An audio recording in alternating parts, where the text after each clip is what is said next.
Hola, hola amigos y amigas de Paislo, Radio Mega, Radio La Mía, Despierta FM y Radio Vida. Soy Rocío Gambra y esto es un nuevo Política Podcast. El día de hoy estoy junto a José Antonio Valenzuela. Él es el director de incidencia de Pivotes. ¿Cómo estás, José Antonio? Hola Rocío, muy bien. ¿Y tú? Bien, gracias. Entiendo que estás en la región de los lagos porque vienes a ser parte del seminario de cambio climático y resiliencia acá en la región, Cor- Puerto Varas. correcto. Estoy invitado a un panel el día de mañana que vamos a hablar sobre cambio climático y en mi caso sobre los desafíos que enfrenta Chile y cómo esto conecta con la permisología. Ok, pero hoy el día de hoy vamos a hablar específicamente de un estudio que ustedes levantaron hace muy poquito que lo sacaron, que fue un tema de conversación bien importante hace unas semanas atrás aquí en la región, porque al ladito, en la siguiente región, tenían una discusión que es la ley Lafkenche y las zonas ECMO. ¿Estoy en lo correcto? Absolutamente. Nosotros hicimos un estudio a partir del debate que se dio en Aysén y que se ha generado bastante revuelo sobre esta ley que lleva ya varios años vigente, pero que había quizás estado como pasando bajo el radar. Nosotros hicimos un estudio donde explicamos un poco en qué consiste esta ley y cuáles han sido los principales efectos negativos y positivos de la ley, pero sobre todo nos enfocamos en la cantidad impresionantemente alta de hectáreas solicitadas y los efectos negativos que eso tiene para el desarrollo económico de las distintas regiones acá en el sur. Para los que no saben de la ley, ¿podrías comentar un poquito de qué se trata esta ley y a raíz de qué nace? Por supuesto, mira, lo que esta ley hace es que busca garantizar espacios costeros marítimos de los pueblos originarios, las que se llaman comúnmente como ENCPO, y que tenían como razón de ser reconocer en el fondo que ciertos pueblos originarios han ejercido y han hecho uso consuetudinario de ciertas porciones de costas y de terrenos marítimos. Esto fue una ley que se publicó el año 2008 y había partido su aplicación de forma lenta, pero ya a la fecha ha derivado en 34 de estas solicitudes que se han decretado, se han entregado alrededor de 222.000 hectáreas totales y hay otras 109 solicitudes que abarcan ya casi 4 millones de hectáreas. O sea, estamos hablando de una porción de territorio muy importante. ¿Y por qué es importante las solicitudes? Porque cuando se solicita una EMPO, un espacio costero marítimo, para los pueblos originarios, automáticamente queda suspendida cualquier solicitud que se pueda hacer sobre ese mismo porción de mar o sobre esa misma zona costera para otras actividades. O sea, no se pueden presentar solicitudes de concesiones de acuicultura, de concesiones marítimas, no se pueden aprobar planes de manejo. Y eso en la práctica está generando trabas importantes a la inversión porque estas solicitudes están demorando en promedio más de 7 años en resolverse. Tú dices, es una solicitud que se hace de acuerdo a una actividad o, ¿cómo es la palabra? Consuetudinario. Un uso consuetudinario de los pueblos ¿Qué indígenas o significa de eso? los pueblos Yo originarios. la recuerdo haber escuchado bastante para la primera discusión yo por lo menos la aprendí de qué se trataba en la primera discusión de la Constitución que tuvimos. Ahí que se hablaba mucho de derecho constitucionario, pero probablemente muchos no se acuerdan. ¿Nos puede explicar bien de qué se trata? Absolutamente. El derecho está el derecho escrito, el derecho objetivo que está aprobado en una ley, y hay cierto derecho consuetudinario, que es en el fondo lo consuetudinario es lo que se consolida por la repetición en el tiempo, por algo que se viene ejerciendo sistemáticamente a través de los años. Entonces, el uso consuetudinario de una zona costera implicaría que este pueblo indígena ha pescado, ha vivido, ha habitado y ha hecho uso de esa zona costera a través de los años durante mucho tiempo, y ese uso la ley lo protege y lo reconoce, en este caso, a través de estas ENCO. Uno de los problemas que ha tenido, eso sí, la aplicación de esta ley es que para aprobar el uso consuetudinario en este caso ha sido bastante laxo la forma en que CONADI ha permitido acreditar esto. No se necesitan demasiados años, se permiten ciertas interrupciones y había una gran discusión respecto a si esto, la forma en que se acredita que estos pueblos originarios han hecho uso consuetudinario no es demasiado fácil y en el fondo fomenta exceso de solicitudes. Ok, entonces aquí estaríamos viendo uno de los primeros problemas que ustedes detectaron y es que no existe algo objetivo para poder hacerlo, sino que es bastante laxo cómo se acredita estas solicitudes inicialmente, ¿o no? Así es, pero nuestro estudio se enfoca principalmente en las porciones de territorio que se están pidiendo, los efectos que esas solicitudes generan y también los efectos que ha generado específicamente en la industria de la acuicultura, donde de 1.500 solicitudes de concesión de acuicultura, 520 están suspendidas. O sea, estamos hablando de más de un tercio de las solicitudes de concesión de acuicultura están suspendidas por estas solicitudes que se hacen bajo la ley Lafkench. Y en el caso de estas que están, a ver, si existen dos solicitudes al mismo tiempo, ingresan las dos, ¿cuál de las dos prima? Una vez, no, parte del proceso es que una vez que se hace esta solicitud bajo la ley Lafkenche, la autoridad, la subpesca, tiene que acreditar que no hay una solicitud pendiente ahí. O sea, solo se puede realizar la solicitud en la medida que no haya otra, una concesión de acuicultura, una concesión marítima pendiente. Pero una vez que ya se realizó la solicitud de ENPO bajo la ley Lafkenche, queda automáticamente suspendida e impedida la posibilidad de presentar una solicitud sobre en esa zona, hasta que se resuelva la solicitud bajo la ley Lafkenche. Y eso puede tomar, en promedio ha estado tomando alrededor de 7 años. Ok, entonces una vez que se ingresa una de estas solicitudes y no hay otra pendiente, entonces ahí entra recién a tomar la decisión. ¿Y quién toma la decisión si se acredita o se entrega esta licitación o no? O sea, no No, es... en el proceso de ley Lafkenche participan distintas autoridades. En primer lugar, la CONADI tiene que acreditar el uso consuetudinario. También está la subpesca, que tiene que acreditar que no hayan otras solicitudes superpuestas en la misma zona. Luego entra una institución que se llama una junta de borde costero, como Comisión Regional de Uso del Borde Costero, que fue la que de hecho resolvió este caso en Aysén, y la Subsecretaría de las Fuerzas Armadas. Todas cumplen un rol y los distintos procedimientos que contempla la ley deberían durar como máximo 2 años. Uno de los problemas adicionales que está teniendo la ley es que estos plazos no se están cumpliendo. Para las solicitudes otorgadas, el plazo promedio ha sido de 5 años, y para las que están todavía en trámite vamos en un promedio de 7 años y medio, y hay algunas solicitudes que han tomado hasta 12 años. Eso quiere decir que en esa zona costera no se puede hacer absolutamente ninguna actividad económica durante 12 años. Claro, y ahí hay un gran problema. ¿Y ustedes pudieron detectar por qué la demora en la resolución de las peticiones? Bueno, uno de los principales problemas es que los plazos que establece la ley no tienen sanciones. Y el único plazo que sí tiene sanciones es un trámite específico, pero que la sanción es que si no se falla a tiempo, se otorga la ENFO. En el fondo es un silencio positivo que va en favor de los pueblos originarios, pero no hay ningún plazo que permita a quienes tienen interés de llevar una actividad económica en la zona, que transcurrido un cierto tiempo, eso se le ponga pausa o se le ponga término a la solicitud de ley Lafkenchi y se pueda avanzar en una concesión de acuicultura, una concesión marítima. Y esto se agrava, Rocío, cuando uno ve que las solicitudes no tienen límite de espacio, no tienen límite de territorio que abarcan. O sea, se pueden hacer solicitudes muy, muy extensas. Ese fue el caso de Aysén, y en promedio las solicitudes que están todavía en trámite son 5 veces el promedio de las solicitudes que se han otorgado. O sea, se han otorgado 34 de estos espacios costeros, pues en un promedio de 6.500 hectáreas, pero las que están en trámite tienen un promedio de 35.000 hectáreas. O sea, estamos hablando de espacios muy extensos de territorio, y basta con pedirlos para que se genere la suspensión. No se necesita ningún otro requisito adicional. Entonces, si se piden y se demoran 7 años, no se puede hacer absolutamente nada. ¿Y esto está todo en paralelo? ¿O es que tú vas pasando distintas etapas y se puede caer rápidamente en alguna etapa eventualmente? Es decir, no más. Se, Se puede caer en alguna de las etapas. Podría eventualmente la subpesca decir que no procede la solicitud porque acá hay otras solicitudes anteriores y derechos vigentes, o podría la CONADI decir que no hay, que no se probó el uso consuetudinario de estos territorios, pero no es lo que ha pasado en la práctica. En la práctica, como yo te decía, los plazos están abarcando entre 5 y 7 años y medio, y eso incluye algunos que pueden terminar antes, pero también vemos muchos casos que pasan los 10 años.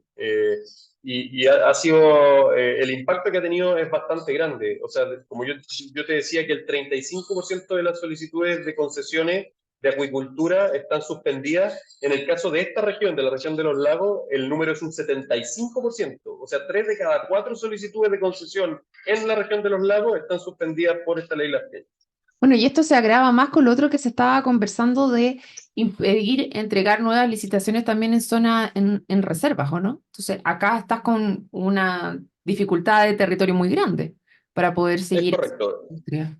Esto entra ya como en el debate que tenemos de la permisología en general. Es un elemento más de ese cóctel explosivo que incluye la tramitación en el sistema de evaluación de impacto ambiental, incluye los largos plazos que tienen ya de por sí las concesiones de acuicultura, las concesiones marítimas, incluye las protecciones ambientales que tienen cierto espacio, y ahora hay que agregar los 6 o 7 años que puede estar suspendida una tramitación solo por una solicitud que se hizo bajo esta ley Las Peñas.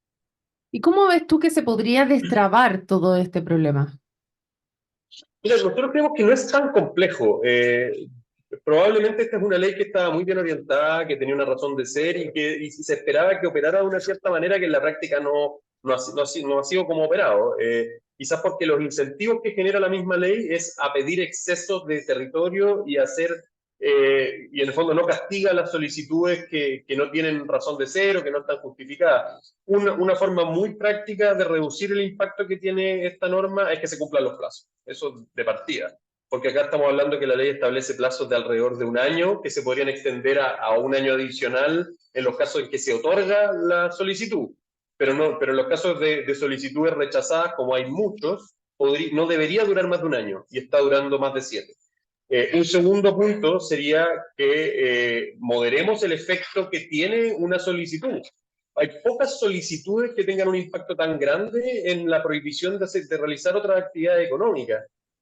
Uno podría encontrar una cierta forma en que estas solicitudes puedan correr por vías paralelas y que queden suspendidas quizás las solicitudes de acuicultura hasta que se resuelva esto, pero que no se impida que avancen, que es lo que está pasando en la práctica. Y creo que quizás una medida final sería también poner ciertos límites al espacio que se puede solicitar. O sea, lo que vimos en Aysén es quizás el ejemplo ya más burdo y más exacerbado, pero acá si nosotros miramos un mapa, acá la subpesca tiene un mapa muy bueno, se puede ver que prácticamente todo el borde costero de la región de los lagos, pero también de la región de los ríos, de la Araucanía, está pedido bajo la ley Las Quenches. Casi todo. Hay muy pocas zonas que no están o pedidas u otorgadas dentro de esta ley. Y el incentivo es a pedir mucho. Primero porque bloqueas otro tipo de proyectos. O sea, si yo soy alguien que me quiero poner a un proyecto, tiene mucho sentido hacer una solicitud lo más amplia posible. Y segundo, porque en pedir no hay engaño y muchas veces se entrega. Si yo pido mucho, tengo más posibilidades de que el resultado final sea una superficie considerable de hectáreas.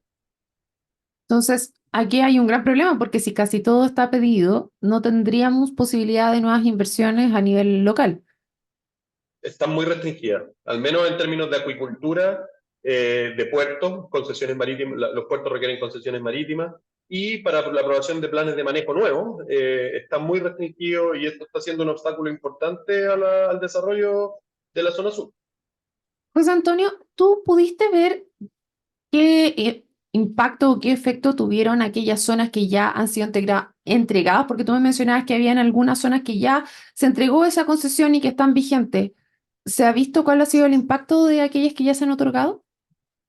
Sí, nuestro estudio no entra en profundidad en cómo ha sido la operativa práctica de estas ENCO ya otorgadas. El procedimiento implica que la autoridad tiene que aprobar un plan de manejo para cada una de estos territorios, y por lo tanto el plan de manejo puede ser distinto para cada zona o en algunos casos puede ser compatible con otro tipo de actividades económicas. No es como que genera un efecto único, pero sería interesante ver cómo ha sido en la práctica la situación de aquellos 34 solicitudes que fueron decretadas, que hoy abarcan más de 200.000 hectáreas y que seguramente van a seguir aumentando. O sea, los datos muestran que la cantidad de hectáreas otorgadas en 2015 eran 50.000 y ya vamos en más de 200.000, vamos para las 250.000 hectáreas. Creo que un segundo esfuerzo que hay que hacer es poner un ojo en cómo ha sido la situación y qué dinámicas se han generado al interior de esta zona. Claro, porque tenemos distintas etapas que hay que ir revisando, ¿no?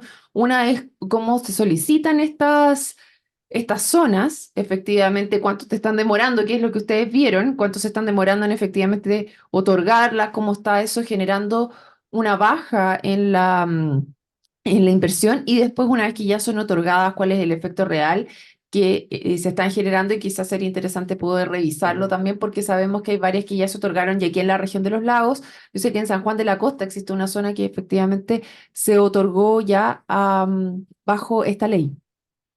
Absolutamente. Y otro punto para tener presente, hasta el año 2021, la cantidad de ENCO, la cantidad de hectáreas que se habían otorgado eran alrededor de 75.000. En 2 años, eso ha subido a casi a 220.000 hectáreas. O sea, se ha triplicado en 2 años, a pesar de que este procedimiento empezó por ahí por el 2014. O sea, acá hay un fenómeno que es explosivo, que va en un aumento rápido. Lo de Aysén fue como lo que llevó esto al debate a nivel nacional, pero este es un fenómeno que ya lleva 2 años al menos y al que valdría la pena que le echáramos uno. De todas maneras, porque también, y me recuerda que esta semana tuvimos grandes disturbios también en la zona de Lota, si no me equivoco, porque estaban teniendo problemas con las cotas de pesca. Entonces, si aumenta el territorio, acá sabemos que en la región de los lagos también los que están en los pescadores artesanales también estaban muy complicados por esta ley porque no sabían, y ahí estaba la incerteza también en ellos de qué era lo que iba a pasar. Porque si está la concesión o ahí los distintos pueblos están pidiendo estos territorios, son ellos los que van a poder determinar después cómo se utiliza el recurso marino en esa zona, ¿o no? Sí, correcto. Lo primero van a ser los planes los planes de manejo que se aprueban en conjunto con la autoridad, o sea, no es 100% discrecional Ok. una vez que se otorga esta info, pero después está cómo se da esto en la práctica, porque el papel aguanta mucho, pero una vez que tú le entregas un control importante de una zona a un grupo de personas, puede ocurrir casos donde eso funcione perfectamente bien y otros en que no. Y eso va a depender de la posibilidad real que tengamos de fiscalizar que se cumplan estos planes y de que no se preste para abusos también por lado y lado. Es un No, peligro de este tipo de concesiones.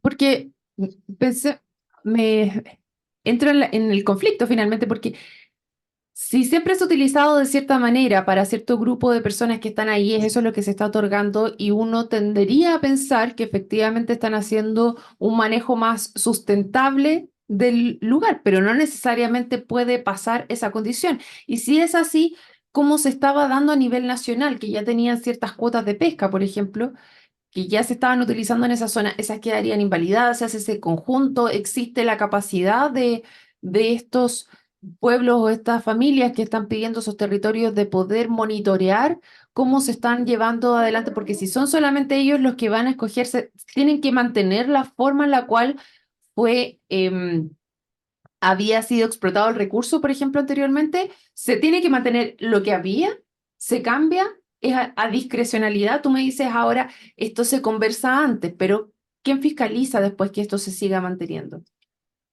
Ese yo creo que es el mayor problema. Esto, la verdad es que está contemplado un plan de administración y de manejo que se autoriza por parte de una comisión interseccional que es la que participa en diferentes ministerios. O sea, en el diseño esto no es discrecional, pero como te decía, esta fue una norma que estaba pensada para porciones pequeñas de territorio costero, para que las comunidades indígenas que habitaban allí pudiesen hacer uso de esos territorios conforme a sus prácticas tradicionales, a sus usos consuetudinarios. No estaba pensado para porciones enormes de terreno, no estaba pensado para 65.000, 80.000, 100.000 hectáreas, donde no se sabe si es posible fiscalizar la forma en que se hace uso de ese espacio costero y que no se haga abuso también de él.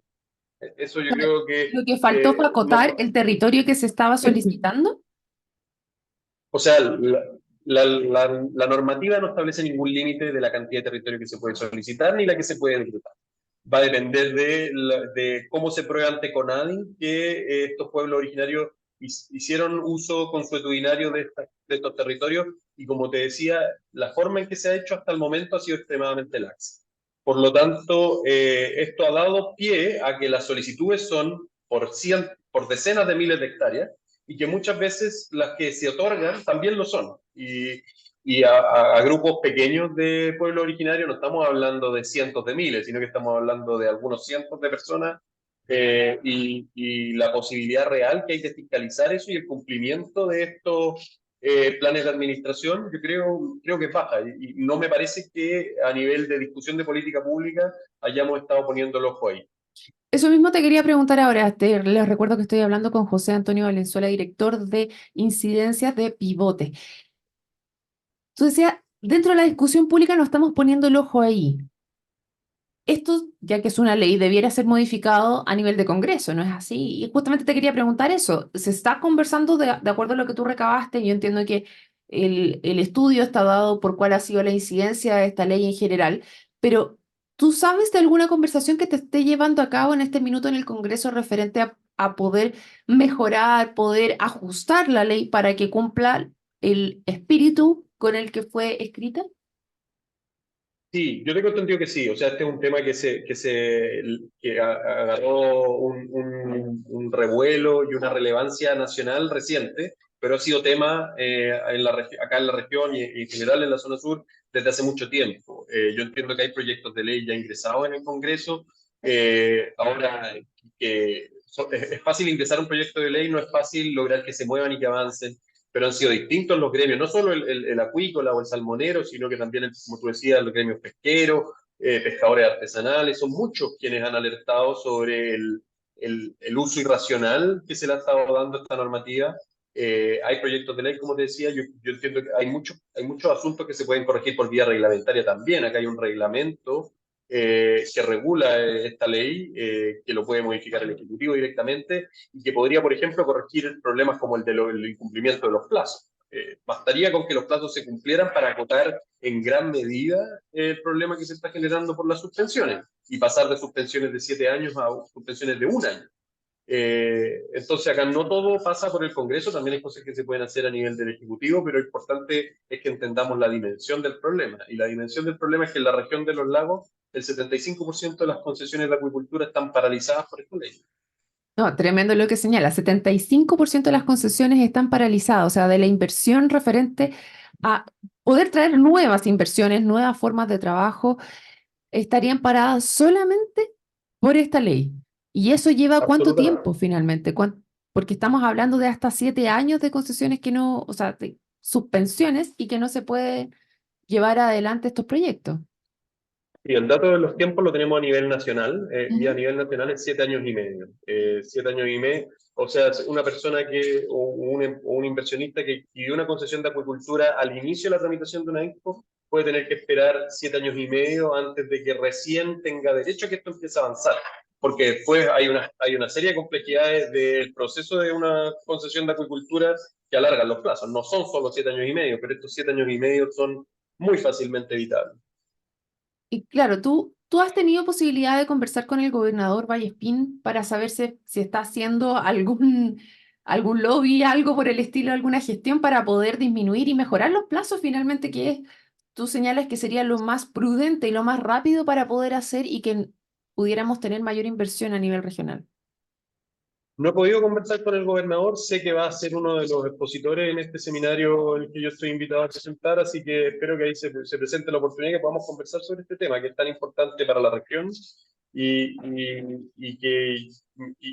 a nivel país sobre todo, porque hoy es un problema focalizado en el sur, pero nada asegura que sea así. Y que tengamos las costas chilenas paralizadas de inversión es un problema eh, a nivel nacional. José Antonio, ¿la ley Lafkenche incluye solamente el pueblo Lafkenche o también No, se expande a todos los pueblos originarios?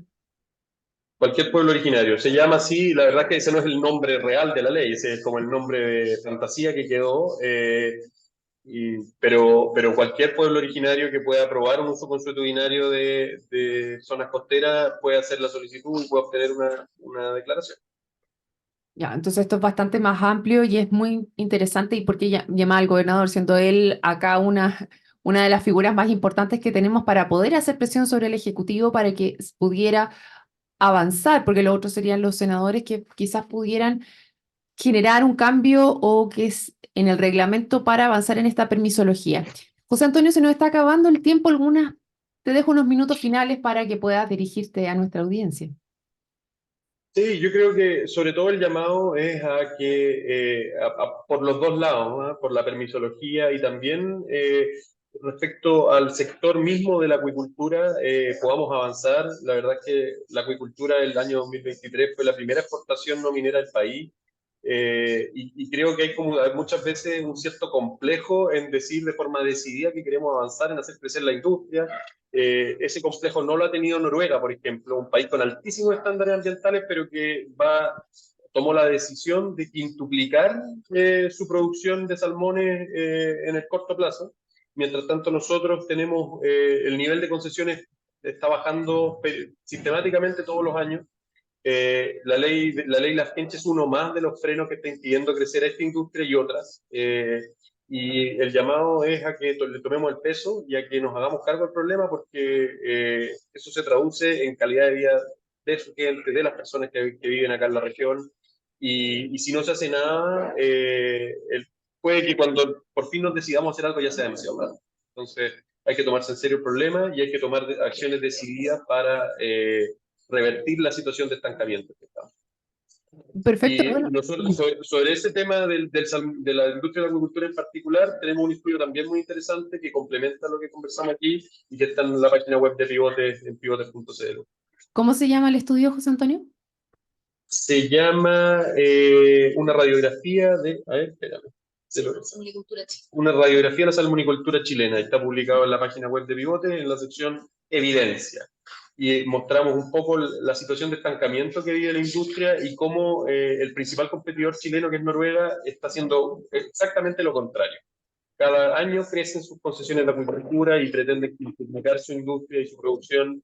Y allá el tema ambiental no ha sido un obstáculo para avanzar, sino que ha sido una forma de hacerlo bajo los mejores estándares. O sea, hay posibilidades de hacerlo bajo buenos estándares cuidando el medio ambiente, solamente hay que tener una conciencia y un empuje real para poder ir avanzando en los distintos estamentos y que no nos quedemos pegados en las propias legislaciones. O sea, no significa que no se pueda entregar ciertas concesiones, sino que se respeten los tiempos y se haga acorde al espíritu real de la ley, ¿no? Absolutamente. Y ese estudio que está disponible en nuestra página web muestra que los estándares ambientales de la acuicultura chilena han ido mejorando progresivamente desde el 2017. Muy interesante, ojalá te podamos tener de vuelta para poder conversar un poco más qué es lo que ha pasado, así que cordialmente invitado José Antonio Valenzuela, director de Incidencias de Pivotes, y a todos ustedes que se sumaron el día de hoy, los dejamos invitadísimos para un nuevo programa del Política Podcast. Nos vemos. Chao, chao. Muchas gracias, Rocío.